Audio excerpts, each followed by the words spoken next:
특전사 707 특임단 부부가 DMZ에서 우연히 버려진 북한 출신의 갓난아기 4쌍둥이를 발견하게 되고 이들을 길러내면서 펼쳐지는 이야기입니다. 영상 시청 이전에 구독과 좋아요 부탁드리겠습니다. 저희에게 큰 힘이 됩니다.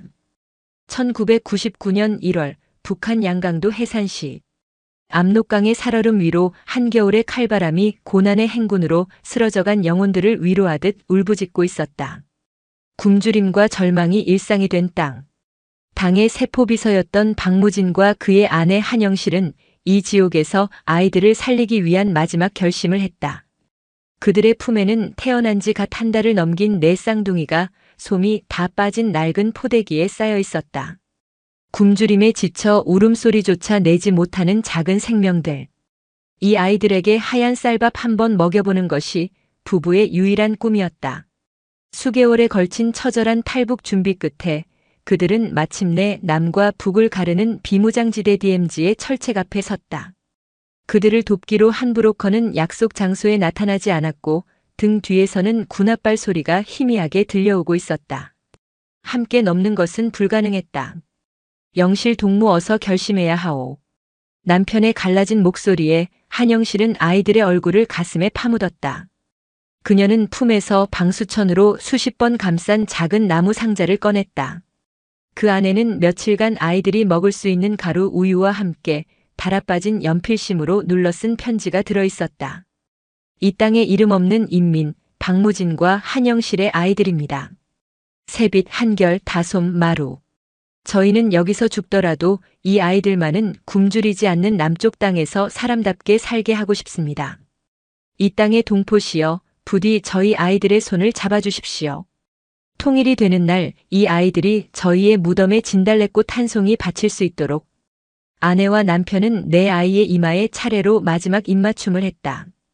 그리고 남측 지피에서 순찰을 돌 때 가장 발견하기 쉬운 낡은 교통호 안쪽에 상자를 조심스럽게 내려놓았다. 그들의 모든 희망과 사랑 그리고 미래를 그 작은 나무 상자 안에 담았다. 그들이 돌아서서 북으로 몇 걸음 옮겼을 때 어둠 속에서 거기서 하는 외침과 함께 여러 개의 총구가 그들을 겨누었다. 두 사람은 서로의 손을 꼭 잡았다. 그들의 마지막 시선은 아이들이 누워있는 남쪽 땅의 새벽을 향해 있었다. 두 사람은 단 한마디의 비명도 지르지 않았다. 자신들의 총성이 아이들의 울음소리를 덮어버릴까 두려웠다. 두 그림자가 어둠 속으로 끌려간 뒤 DMZ에는 다시금 섬뜩한 정적이 흘렀다. 오직 두 부모의 마지막 온기가 남아있는 나무 상자 안에서 4개의 작은 심장만이 기적처럼 뛰고 있었다. 같은 시각 대한민국 육군 특수전 사령부 제707 특수임무단 백호부대라 불리는 이곳은 대한민국 최강의 전사들이 모인 곳이었다. 강태준 대위는 그 중에서도 고스트라 불리는 인물이었다. 그는 소리 없이 적진에 침투하여 흔적 없이 임무를 완수했다. 그의 작전에는 불필요한 말이 없었고 그의 눈에는 감정이 드러나지 않았다. 오직 임무의 성공만이 그의 존재 이유였다. 그의 곁에는 부대의 몇 안 되는 여군 장교이자 의무장교인 윤세아 중위가 있었다. 그녀의 별명은 나이팅게일. 그녀의 섬세한 손길과 따뜻한 마음은 지옥 같은 훈련에서 부상당한 대원들에게 유일한 위안이었다. 그녀는 생명을 살리는 것을 자신의 소명으로 여겼고 차가운 메스 너머의 인간을 먼저 보려 애썼다. 두 사람은 부대 내에서 가장 이질적인 조합이었다. 죽이는 훈련을 하는 남자와 살리는 일을 하는 여자. 두 사람은 서로의 전문성을 존중했지만 결코 사적인 교류는 없었다. 마치 서로 다른 세계에 사는 사람들처럼. 1999년 1월의 어느 날 새벽 강원도 철원의 DMZ 인근에서 비상 상황이 발생했다. 북한군의 특이 동향이 포착되어 707의 최정예 팀이 즉각 투입되었다. 강태준 대위가 이끄는 팀이었고 만일의 사태를 대비해 의무장교인 윤세아 중위도 작전에 동행했다.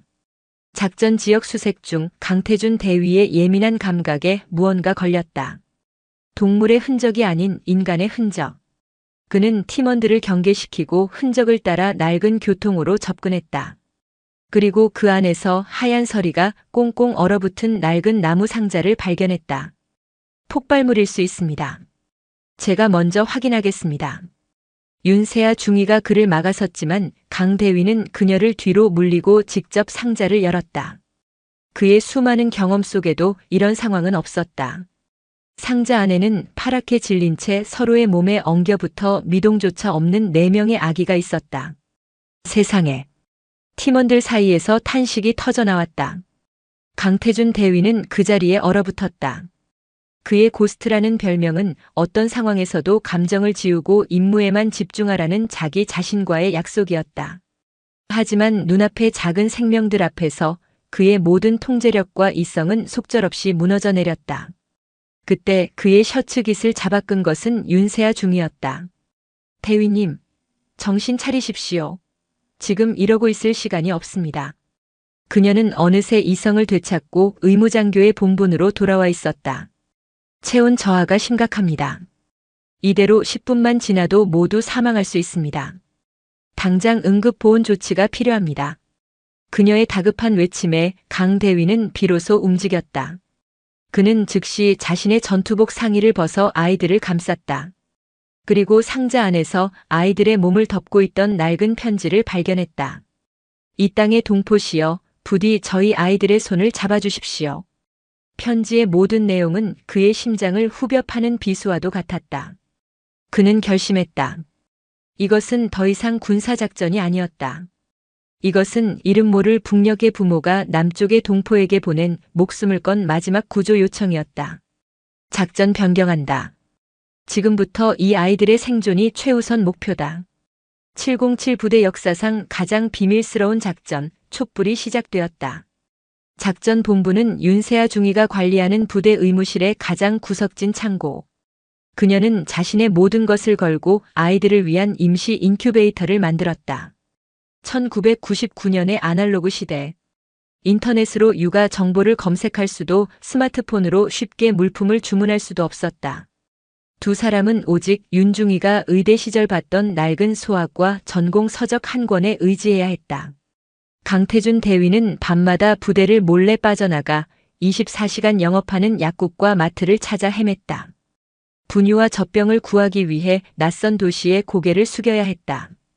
고스트라 불리던 최정예 특전사 대위는 어느새 서툰 아빠가 되어가고 있었다. 윤세아 중위는 밤을 새우며 아이들을 돌봤다. 군의관으로서 수많은 부상병을 다뤄왔지만 말도 못하고 울기만 하는 작은 생명들 앞에서는 속수무책이었다. 하지만 그녀는 포기하지 않았다. 그녀의 따뜻한 손길 아래 아이들은 기적처럼 조금씩 온기를 되찾기 시작했다. 이 비밀스러운 작전에는 조력자가 필요했다. 두 사람은 고민 끝에 부대에 살아있는 역사이자 모든 부대원들의 아버지와도 같은 존재인 서용철 주임원사를 찾아갔다. 서용철 주임원사는 30년 군 생활의 감으로 최근 강 대위와 윤중위의 행동이 수상하다는 것을 눈치채고 있었다. 늦은 밤까지 꺼지지 않는 의무실 창고의 불빛, 두 사람의 퀭한 눈, 그리고 그들에게서 희미하게 풍기는 분유 냄새까지. 어느 날 밤 그는 두 사람을 자신의 사무실로 불렀다. 자네들 요즘 뭘 하고 다니는 건가? 솔직히 말해. 그의 추궁에 두 사람은 결국 모든 것을 털어놓았다.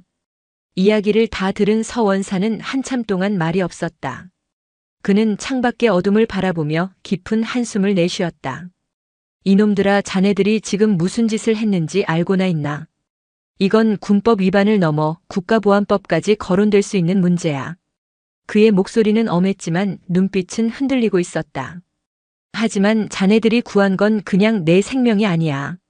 이분단된 조국의 아픔 그 자체를 구해낸 게야. 그는 자리에서 일어나 자신의 낡은 캐비닛을 열었다. 그리고 그 안에서 자신의 아내가 막내딸을 키울 때 썼던 낡은 육아일기와 함께 숨겨두었던 비상금을 꺼내 두 사람에게 건넸다. 이걸로는 턱없이 부족하겠지만 일단 급한 대로 써. 그리고 앞으로 필요한 게 있으면 나한테만 말해. 내가 어떻게든 구해볼 테니. 자네들의 촛불 작전 나도 동참하겠다. 대신 절대 들키지 마라. 서용철 주임원사라는 든든한 바람막이가 생긴 순간이었다. 하지만 부대 내에는 이 작은 촛불을 꺼뜨리려는 차가운 바람 또한 불어오기 시작하고 있었다. 기무사의 날카로운 눈이 서서히 707 부대를 향하고 있었다. 작전명 촛불은 위태롭게 이어지고 있었다. 강태준 대위와 윤세아 중위는 부대 내의 모든 눈을 피해가며 아이들을 돌봤지만 가장 큰 문제는 보급이었다. 1999년 인터넷 쇼핑은 먼 미래의 이야기였고 작은 군사 도시에서 신생아용품, 특히 내 쌍둥이가 쓸 막대한 양의 분유와 기저귀를 계속 구하는 것은 불가능에 가까웠다. 그들의 비밀은 언제든 보급 문제로 탄로날 수 있었다. 이들의 위태로운 상황을 지켜보던 서용철 주임원사는 깊은 고민 끝에 한 가지 제안을 했다. 이봐, 자네들. 이 근처에 작은 보육원이 하나 있네. 마리아 수녀원에서 운영하는 곳이지. 내가 그곳 수녀님과는 오랜 인연이 있어. 믿져야 본전이니 한번 찾아가 보세. 그날 밤 서 원사는 자신의 낡은 지프차에 두 사람을 태우고 부대를 빠져나왔다. 차가 도착한 곳은 읍내에서도 가장 외진 곳에 위치한 낡고 소박한 성당과 그 옆에 작은 보육원이었다. 그들을 맞이한 이는 인자하지만 강단 있는 눈빛을 가진 마리아 수녀였다. 서 원사는 조심스럽게 모든 이야기를 털어놓았다. 마리아 수녀는 말없이 이야기를 들으며 두 젊은 군인의 지친 얼굴과 간절한 눈빛을 번갈아 바라보았다. 이야기가 끝나자 그녀는 두 사람의 손을 따뜻하게 잡아주며 말했다. 주님께서는 가장 연약한 자의 모습으로 우리에게 오신다고 했습니다. 두 분은 지금 가장 거룩한 부르심에 응답하고 계신 겁니다. 그녀는 판단하거나 질책하지 않았다. 대신 그들을 조용히 보육원 창고로 이끌었다. 창고 안에는 후원으로 들어온 분유와 기저귀, 아기 옷들이 가득 쌓여 있었다. 필요한 만큼 가져가십시오. 앞으로도 부족한 것이 있으면 언제든 나를 찾아오세요. 하느님의 자비는 군부대의 담장보다 높습니다. 마리아 수녀는 단순히 물품만 지원해주지 않았다. 그녀는 수십 명의 아이들을 키워낸 경험으로 책에는 없는 귀중한 지식들을 알려주었다.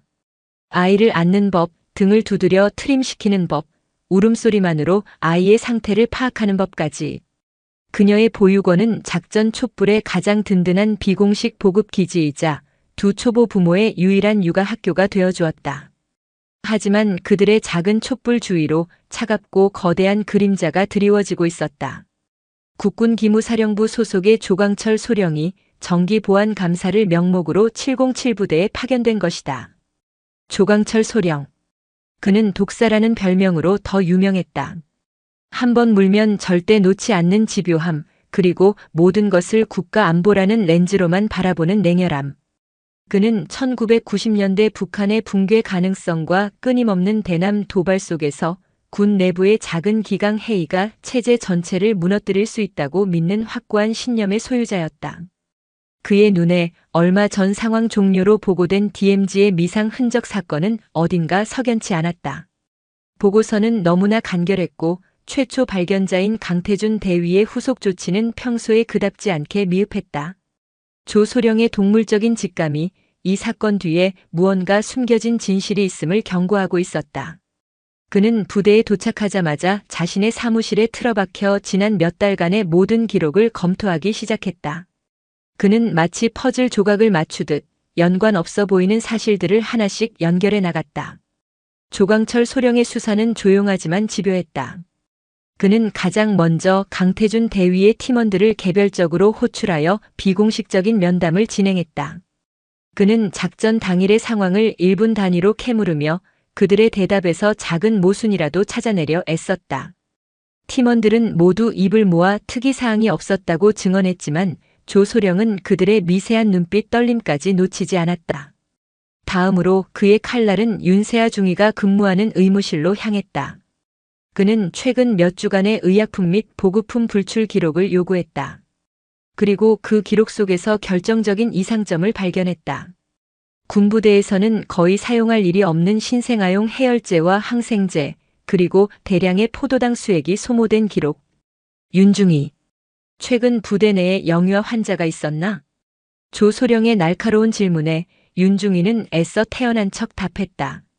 가끔 부대 간부 자녀들이 응급 상황으로 찾아오는 경우가 있습니다. 그런가? 하지만 이 정도의 양은 아이 한두 명이 아파서 쓸 양이 아닌데. 마치 작은 병동이라도 운영한 것 같군. 조소령은 더 이상 묻지 않았지만 그의 눈빛은 이미 확신으로 가득 차 있었다. 그는 강태준 대위와 윤세아 중위에 대한 24시간 감시를 지시했다. 두 사람이 밤늦게 의무실 창고에서 만나는 모습, 서용철 주임원사가 민간 차량을 이용해 부대 밖으로 나가는 모습, 그리고 그 차량이 마리아 수녀원으로 향하는 것까지.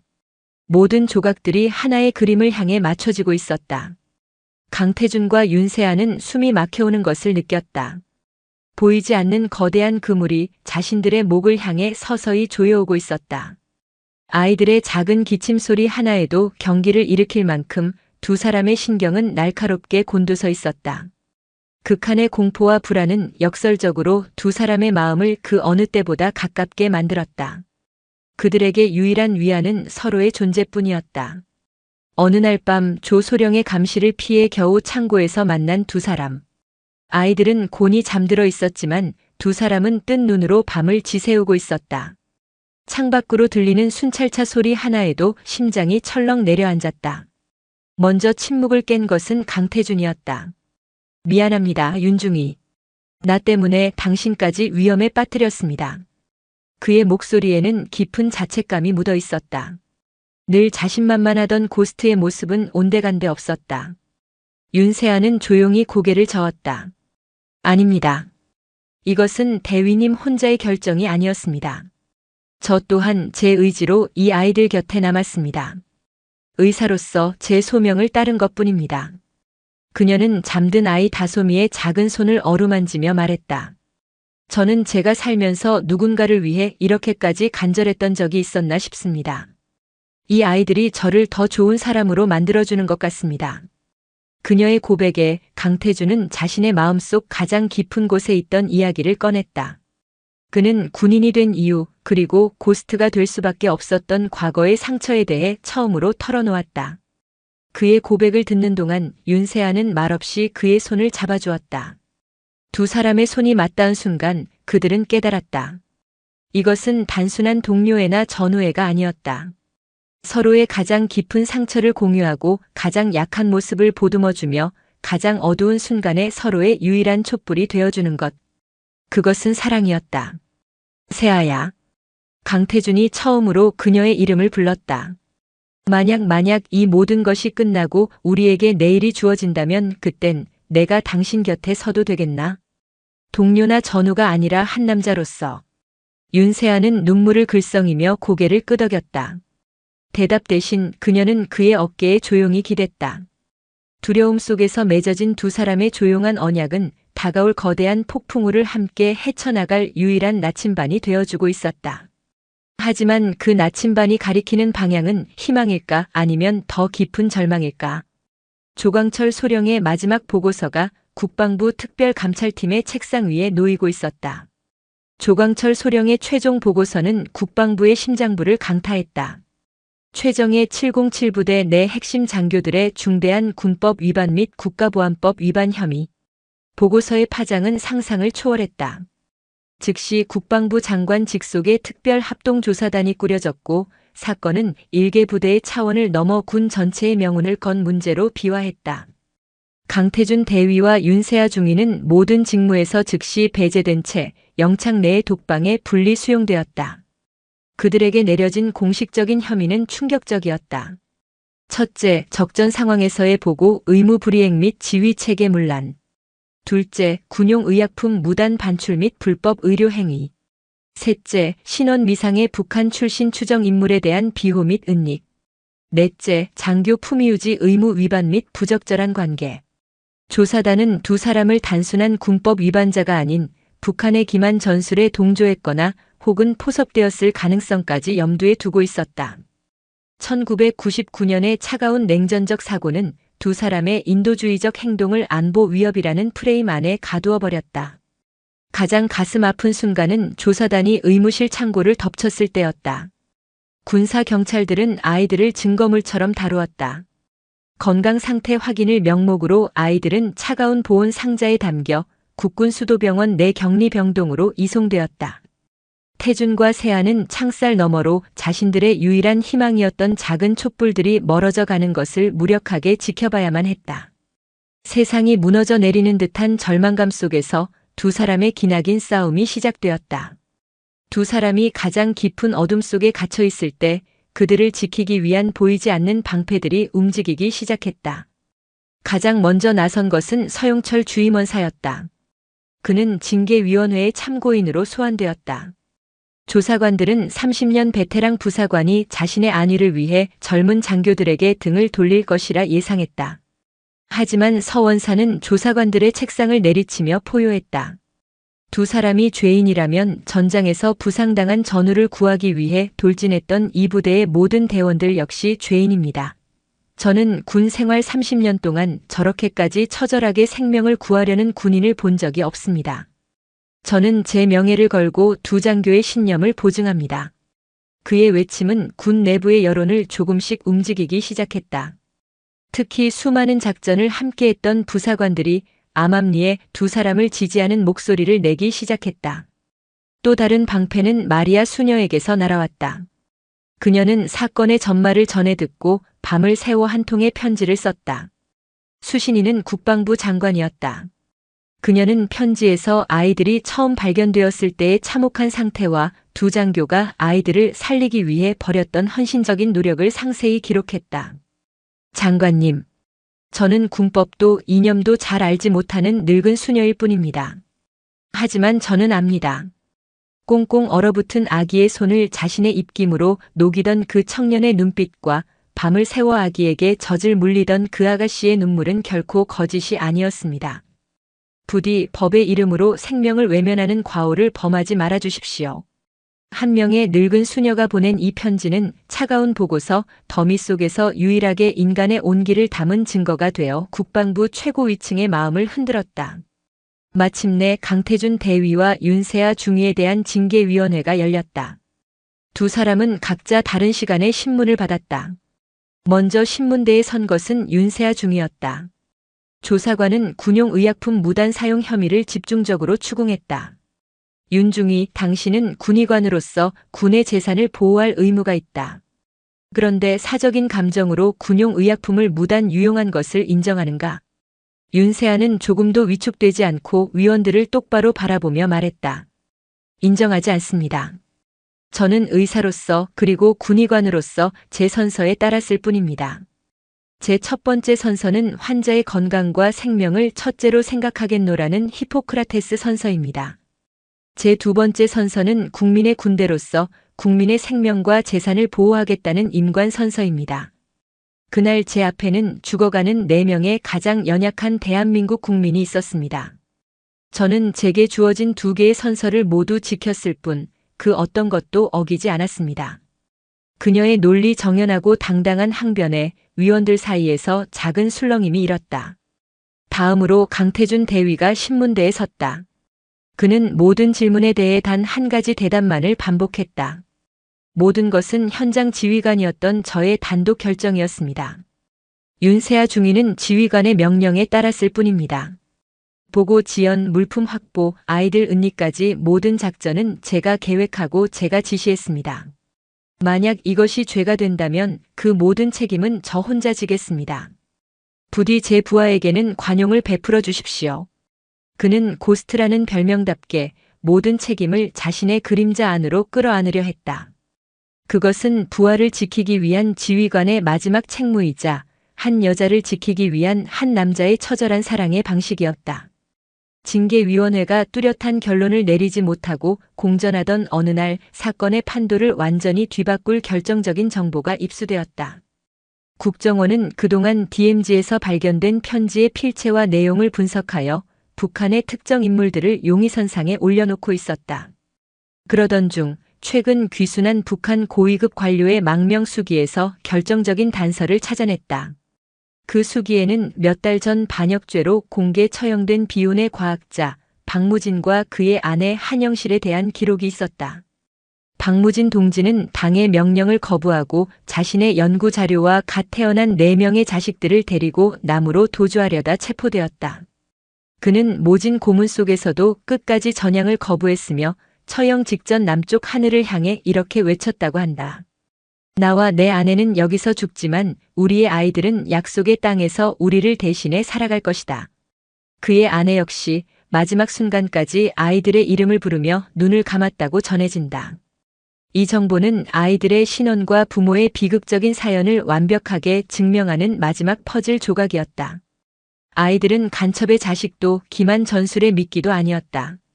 그들은 자유를 위해 목숨을 바친 부모의 눈물겨운 희망의 씨앗이었던 것이다. 이 비밀 보고서는 즉시 국방부 장관을 거쳐 징계위원회의 위원장에게 전달되었다. 차갑게 얼어붙었던 사건의 진실 위로 마침내 따뜻한 햇살이 비치기 시작하고 있었다. 이제 심판의 시간이 다가오고 있었다. 귀순한 북한 고위 관료의 증언은 굳게 닫혀있던 진실의 문을 활짝 열어젖혔다. DMZ 내 쌍둥이 사건은 더 이상 안보 위협이나 군기문란 사건이 아니었다. 그것은 분단된 조국의 가장 아픈 상처와 자식을 살리려 했던 부모의 숭고한 희생, 그리고 그 마지막 유언을 지켜낸 두 젊은 군인의 휴머니즘에 관한 이야기였다. 특별징계위원회는 최종 판결을 내렸다. 강태준 대위, 윤세아 중위. 두 장교는 작전 절차를 일부 위반한 점에 대해 견책 처분한다. 그러나 이는 인간의 생명을 구하기 위한 불가피한 선택이었음을 깊이 참작한다. 또한 투철한 군인 정신과 인류애를 발휘하여 4명의 소중한 생명을 구하고 군의 명예를 드높인 공로를 인정, 두 사람에게 각각 보국 훈장 광복장 서운을 상신한다. 이례적인 판결이었다. 징계와 훈장이 동시에 내려진 것이다. 그것은 군의 규율을 지키면서도 그보다 더 높은 차원의 가치를 인정한 1999년에 대한민국 군이 내릴 수 있는 가장 지혜로운 결론이었다. 반면 편견과 아집으로 사건의 본질을 흐리고 무고한 장교들을 음해하려 했던 기무사의 조광철 소령은 과잉 및 편파 수사의 책임을 물어보직 해임된 후 한직으로 좌천되었다. 정부는 아이들의 미래에 대한 최종 결정을 내렸다. 비극적인 사연이 알려지면서 국민적인 여론이 두 장교를 지지했고 다른 어떤 대안보다 두 사람에게 아이들의 미래를 맡기는 것이 가장 인도적이라는 결론에 도달했다. 국회는 특별법을 제정하여 국적 없는 아이들이 대한민국 국민으로서의 지위를 얻고 두 사람에게 합법적으로 입양될 수 있는 길을 열어주었다. 길고 길었던 겨울이 지나고 2000년에 따스한 봄이 찾아왔다. 강태준과 윤세아는 마침내 국군 수도병원에서 아이들을 데리고 나올 수 있었다.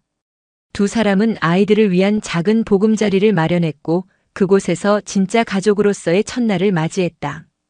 그해 가을 두 사람은 아주 작은 결혼식을 올렸다. 장소는 마리아 수녀원의 소박한 성당이었다. 하객은 서용철 주임원사 부부와 마리아 수녀, 그리고 707 부대의 팀원들 뿐이었다. 신랑 강태준 대위와 신부 윤세아 중위의 손을 잡고 이제 막 걸음마를 뗀 4명의 아이들이 함께 입장했다. 하얀 셔츠와 나비 넥타이를 맨 세비치와 한결이, 작은 드레스를 입은 다솜이와 마루. 아이들은 세상에서 가장 사랑스러운 들러리가 되어 아빠와 엄마의 결혼을 축복했다. 두 사람은 주례를 맡은 마리아 수녀 앞에서 서로에게 반지를 끼워주며 눈물 젖은 목소리로 맹세했다. 그것은 서로를 향한 사랑의 약속이자 내 아이를 향한 평생의 헌신을 다짐하는 세상에서 가장 무겁고 거룩한 약속이었다. 결혼 후 강태준은 부대의 배려로 행정직으로 잠시 보직을 옮겨 가정을 돌보는 데 집중했다. 윤세아는 몇 년 후 내 아이의 엄마로서 더 많은 시간을 보내기 위해 사랑했던 군복을 벗고 지역 보건소의 의사로 새로운 삶을 시작했다. 두 사람은 평범한 부모들보다 수십 배는 더 힘든 길을 걸어야 했지만 단 한순간도 그들의 선택을 후회하지 않았다.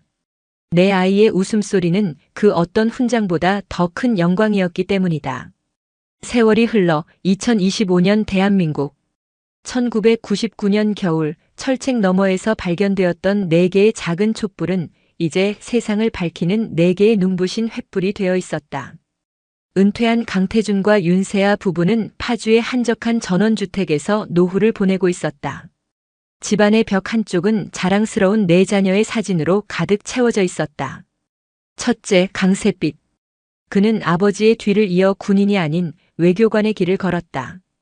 그는 외무고시에 수석으로 합격한 후 통일부와 외교부를 오가며 한반도 평화 프로세스의 핵심적인 역할을 수행하는 인재가 되었다.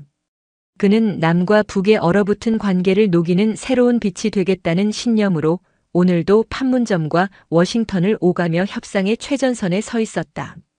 둘째, 강한결. 그는 어머니의 길을 따라 의사가 되었다. 하지만 그는 안락한 대형 병원 대신 국경 없는 의사회에 몸을 담았다. 아프리카의 내전 지역과 동남아의 쓰나미 피해 지역을 누비며 이념과 국경을 넘어 고통받는 이들을 치료했다. 그는 한결같은 마음으로 세상의 가장 아픈 곳을 찾아다니는 진정한 히포크라테스의 후예가 되었다. 셋째, 강다솜. 그녀는 유엔 인권 담당 변호사가 되었다. 특히 전 세계의 탈북자들과 난민들의 인권을 보호하는 일에 자신의 삶을 바쳤다.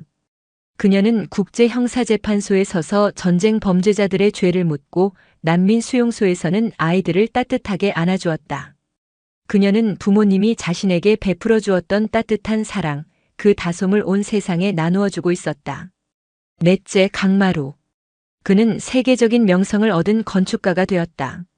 하지만 그는 화려한 빌딩을 짓는 대신 자연재해로 집을 잃은 사람들을 위한 지속 가능한 공동체 마을을 설계하고 분쟁 지역의 아이들을 위한 안전한 학교를 짓는 일에 매진했다. 그는 모두가 함께 어울려 살 수 있는 평화로운 공간, 삶의 마루를 만드는 건축가로 존경받고 있었다. 어느 저녁 부부는 거실에 앉아 네 자녀와 화상 통화를 하고 있었다. 제네바, 워싱턴, 케냐, 그리고 서울. 4명의 자녀는 각기 다른 시간대, 다른 장소에 있었지만 마치 한자리에 모인 것처럼 웃고 떠들었다. 그들은 부모님을 위해 자신들의 힘을 모아 박무진의 한영실 평화재단을 설립했다는 소식을 전했다. 전 세계 분쟁 지역의 아이들을 돕기 위한 재단이었다. 화면 속에서 환하게 웃는 네 자녀의 얼굴을 보며 강태준과 윤세아는 조용히 서로의 손을 잡았다.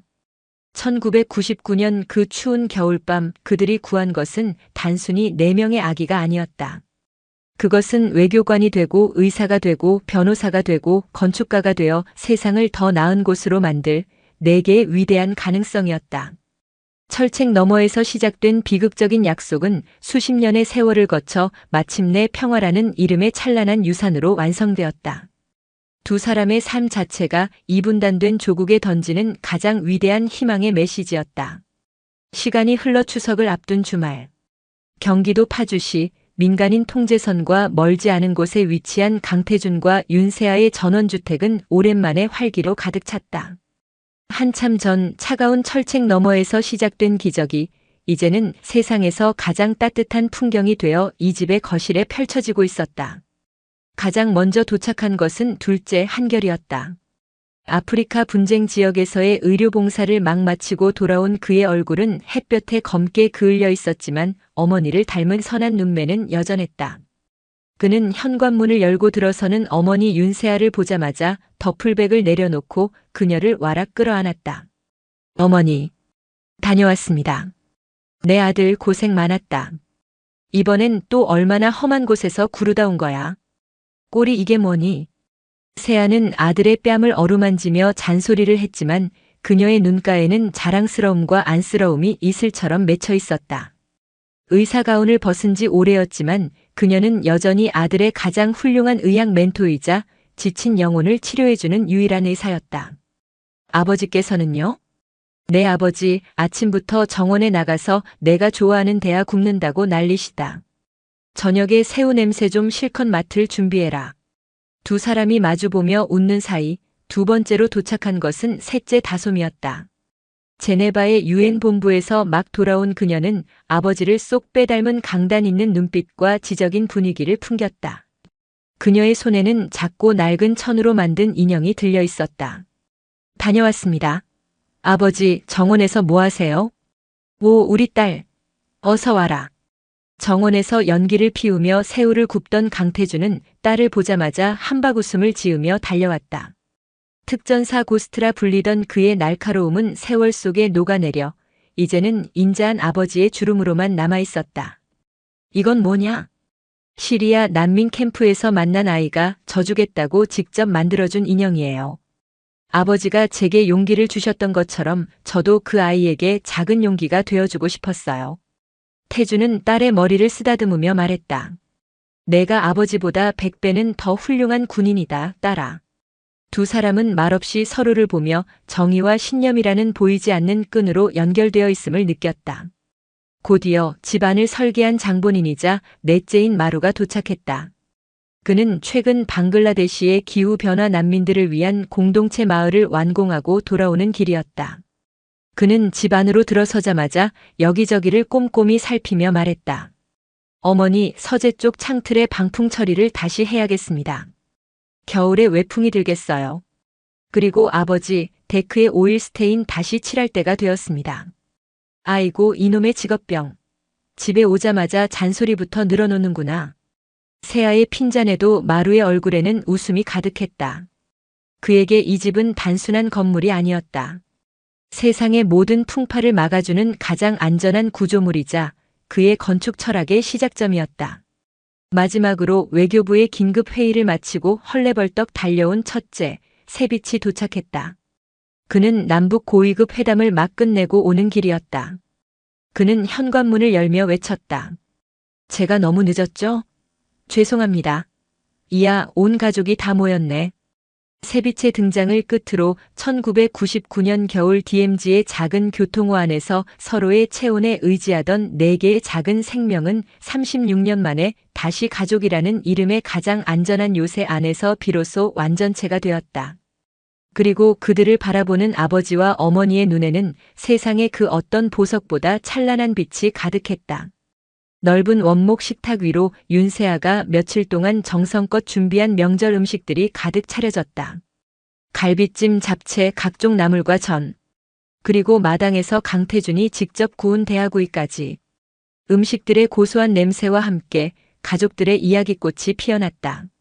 누나, 시리아는 어땠어? 아직도 위험해? 한결이 묻자 다솜이 고개를 저으며 답했다. 위험한 곳보다 도움이 필요한 곳이라는 생각이 먼저 들어. 거기 아이들 눈을 보면 꼭 우리 어릴 때 모습 같아서 마음이 아파. 맞아. 얼마 전 판문점에서 북측 대표단을 만났는데 그들도 결국은 사람 사는 세상이더라고. 물론 아직 넘어야 할 산이 많지만 그래도 가끔은 희망이 보일 때가 있어. 세빛이 갈비찜을 입에 넣으며 말했다. 결국 사람이 사는 공간을 만드는 게 제일 중요해요. 마루가 말을 받았다. 안전한 집, 깨끗한 물, 그리고 아이들이 마음껏 공부할 수 있는 학교. 그런 기본적인 것들이 보장되지 않으면 평화나 외교는 너무 먼 이야기죠. 그래서 이번에 우리 재단 첫 사업으로 아프리카의 학교부터 짓기로 한 건 정말 잘한 결정 같아요. 4사람은 얼마 전 자신들의 이름으로 설립한 박무진의 한영실평화재단에 대한 이야기를 나누고 있었다. 자신들을 이 땅에 보내준 북녘의 부모님을 기리고 자신들처럼 어려운 환경에 처한 전 세계의 아이들을 돕기 위한 재단이었다. 이야기를 듣고 있던 태준이 흐뭇한 미소로 말했다. 너희들을 보면 꼭 어릴 때 모습 그대로인 것 같구나. 세비치는 그때도 동네 꼬마들 싸우면 중간에서 말린다고 애썼고 한결이는 길 다친 고양이 데려와서 치료해주겠다고 난리였지. 다솜이는 불의를 보면 절대 못 참아서 동네 골목대장이었고 마루는 틈만 나면 블록으로 더 크고 튼튼한 집을 짓는다고 방을 어지럽혔지. 아버지의 추억담에 4사람은 어린 시절로 돌아간 듯 웃음을 터뜨렸다. 그들의 어린 시절은 결코 평범하지 않았다. DMZ에서 온 아이들이라는 세상의 편견과 싸워야 했고 남들보다 더 많은 질문에 답해야 했다. 하지만 그때마다 아버지 강태준은 든든한 산이 되어주었고 어머니 윤세아는 따뜻한 바다가 되어주었다. 기억나? 초등학교 때 어떤 애가 나보고 빨갱이 자식이라고 놀렸을 때. 그때 아버지가 학교에 찾아오셔서 그 애한테 화를 내는 대신 저를 꼭 안아주셨잖아요. 다솜의 말에 모두의 시선이 태준에게 향했다. 그때 아버지께서 그러셨죠. 다솜아, 너는 이 세상 누구보다 용감한 부모님의 딸이다. 너의 뿌리를 부끄러워하지 마라. 대신 그 누구보다 더 많이 사랑하고 더 많이 용서하고 더 많이 나누는 사람이 되어라. 그것이 진짜 이기는 것이다라고요. 그날의 기억은 다솜을 인권 변호사의 길로 이끈 평생의 신조가 되었다. 저는 어머니께서 제게 해주신 말씀이 기억에 남아요. 한결이 말했다. 의대 공부가 너무 힘들어서 포기하고 싶었을 때 어머니께서 제 손을 잡고 그러셨죠. 한결아, 의사는 병을 고치는 사람이 아니라 아픈 사람의 마음을 먼저 보듬는 사람이란다. 너는 이미 세상에서 가장 큰 아픔을 이겨낸 아이잖니. 그러니 너는 분명 세상 최고의 의사가 될 수 있을 거야라고요. 어머니의 그 한마디는 그가 절망의 문턱에서 다시 메스를 잡을 수 있었던 이유였다. 세빛과 마루 역시 자신들의 삶을 이끌어준 부모님의 가르침을 회상하며 이야기꽃을 피웠다. 식탁 위의 대화는 단순한 추억담이 아니었다. 그것은 두 부모의 사랑과 헌신이 어떻게 네 개의 씨앗을 뿌리고 걸음을 주고 마침내 세상을 위한 거목으로 키워냈는지에 대한 살아있는 역사였다. 윤세아는 어느새 훌쩍 자라 각자의 세상에서 거인이 된 아이들의 모습을 눈물 어린 눈으로 바라보았다. 1999년 그 겨울 의무실 창고에서 낡은 군용 담요에 쌓여있던 작고 연약한 아기들이 이제는 세상의 상처를 보듬는 따뜻한 담요가 되어 있었다. 그녀의 인생에서 이보다 더 위대한 의술은 없었다. 저녁 식사가 끝나고 가족들은 거실에 모여 앉았다. 그때 대학원 졸업을 앞둔 막내딸 하나가 케이크를 들고 나타났다. 하나는 두 사람이 결혼한 지 5년 만에 얻은 그들의 사랑의 결실이었다. 4명의 오빠, 언니들의 사랑을 듬뿍 받고 자란 그녀는 가족을 하나로 묶어주는 사랑스러운 끈과도 같은 존재였다. 아버지, 어머니, 결혼 기념일 축하드립니다. 하나의 선창에 모두가 함께 노래를 불렀다. 태준과 세아는 서로를 바라보며 멋쩍은 미소를 지었다. 케이크를 나누어 먹으며 세빛이 조심스럽게 입을 열었다. 아버지, 어머니, 저희 4사람이 함께 의논해서 결정한 게 있습니다. 우리 재단의 첫 번째 사업으로 저희가 처음 발견되었던 곳, 강원도 철원 DMZ 인근의 민통선 마을에 최첨단 의료시설을 갖춘 통일 보건소와 다문화 가정을 위한 평화 도서관을 짓기로 했습니다. 마루가 직접 설계한 조감도를 펼쳐 보였다. 현대적이면서도 자연과 어우러진 따뜻하고 아름다운 건물이었다. 한결이 형이 의료 시스템 자문을 맡고 다솜 누나가 법률 지원을, 그리고 제가 외교부와 국방부 협력 승인을 받아냈습니다. 그리고 세빛은 잠시 말을 멈추고 부모님을 바라보았다. 그 보건소의 초대 소장님으로 윤세아 선생님을 모시고 싶습니다. 그리고 도서관의 명예 관장님으로는 강태준 관장님을 추천합니다. 두 사람은 아무 말도 할 수 없었다. 아이들이 자신들의 이야기가 시작되었던 바로 그 상처의 땅에 치유와 평화의 씨앗을 심겠다고 말하고 있었다. 그리고 그 씨앗을 가꾸는 일을 다시 부모에게 맡기겠다는 것이었다. 그날 밤 아이들이 모두 잠든 후 태준과 세아는 거실 소파에 나란히 앉아 창밖의 밤하늘을 바라보았다. 유난히 별이 총총한 밤이었다. 저 멀리 북쪽 하늘에서 유독 반짝이는 별 2개가 보였다. 여보, 보고 있소? 당신들의 아이들이 이렇게나 훌륭하게 자랐소. 태준은 자신도 모르게 북녘의 부모를 향해 속삭였다. 세아는 남편의 어깨에 조용히 기댔다. 기억나요, 태준 씨? 1999년 그 겨울 우리가 이 작전의 암호명을 촛불이라고 지었던 거. 그때는 우리 둘이서 꺼질세라 두 손으로 감싸 쥐었던 아주 작은 촛불이었는데 그녀의 시선이 창밖의 별들을 향했다. 이제는 저렇게 온 세상을 밝히는 별이 되었네요. 두 사람은 말없이 서로의 손을 잡았다. 주름지고 거칠어진 손이었지만 세상에서 가장 따뜻하고 단단한 손이었다. 철책 너머에서 시작된 두 부모의 비극적인 약속은 36년의 세월을 거쳐 남쪽의 두 부모에 의해 마침내 평화라는 이름의 위대한 유산으로 완성되었다. 사랑은 가장 절망적인 곳에서 가장 위대한 기적을 만든다. 그리고 가족은 혈연이나 국경이 아닌 서로의 상처를 보듬는 마음의 영토 위에 세워지는 가장 신성한 국가임을 두 사람의 삶이 증명하고 있었다. 밤하늘의 별들이 그들의 고요한 승리를 축복하듯 더욱 환하게 빛나고 있었다. 오늘도 시청해 주셔서 감사합니다.